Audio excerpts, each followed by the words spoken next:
বলুন কিসের প্রবলেম, ঝুঁকুরি না ঝুঁকুরি? না মানে আমার না কিছুতেই দাঁড়ায় না। দাঁড়ায় না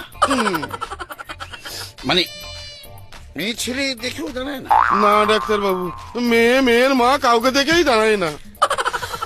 ও বাবা, এটা দেখি আমার মতোই অবস্থা, পুরো ডিউ স্লিপ বেরোচ্ছে। কি এত ভাবছেন ডাক্তার বাবু? ওষুধ ভাবছি, ওষুধ। ও আচ্ছা, হ্যাঁ, আপনার সাইজ কত? সাইজ এই যে এইরকম হবে। আচ্ছা, এভাবে হবে না হ্যাঁ? ডাক্তার বাবু, ওনাকে বলুন না খুলে দেখাতে, দেখতে ইচ্ছে করছে। আরে বাবা, খুলে দেখার দরকার কি? উনি তো মোটামুটি বুঝিয়েই দিয়েছেন। না, ছোটবেলায় আমার মা বলতো নিজের চোখে কিছু না দেখলে একদম বিশ্বাস করবি না। ও আচ্ছা, যেমন মেয়ে তেমনি মা।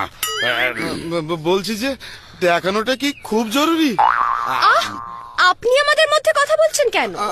আসলে আপনারা দুজন আমার ওইটা নিয়ে আলোচনা করছেন তো তাই।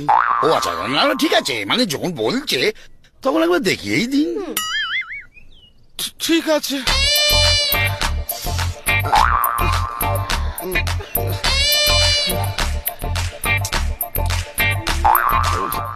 আহারে, মুখটা কিরকম চুন করে চুলে রয়েছে দেখুন।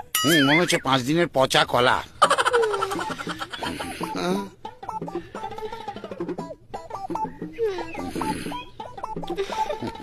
স্যার, আমাকে কি করতে হবে? লাগাতে হবে। লাগাবো কি করে? আমার তো দাঁড়াই না ডাক্তার বাবু। আরে দূর বাবা, লাগানো মানে তেল লাগাতে হবে। ফুলকো, ওনাকে তেল দাও। না না, তেল সাবান শ্যাম্পু যা বলবেন সব লাগাবো, কিন্তু আমারটা কিন্তু দাঁড় করাতেই হবে ডাক্তার বাবু। ওরে সাপ ফনা তুলবেই। অল্প গরম করে লাগাবেন, হ্যাঁ, আর একটু ঘষে ঘষে লাগাবেন, ঠিক আছে? যদি বেশি গরম করি কি হবে? ও কেলেঙ্কারি হয়ে যাবে, তাহলে সারা জীবনের মতো দাঁড়িয়ে যাবে।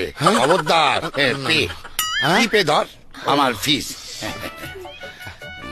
হ্যাঁ ফিস, এই। Thank you thank you. হ্যাঁ, আসুন আসুন আসুন। আসি। গুড।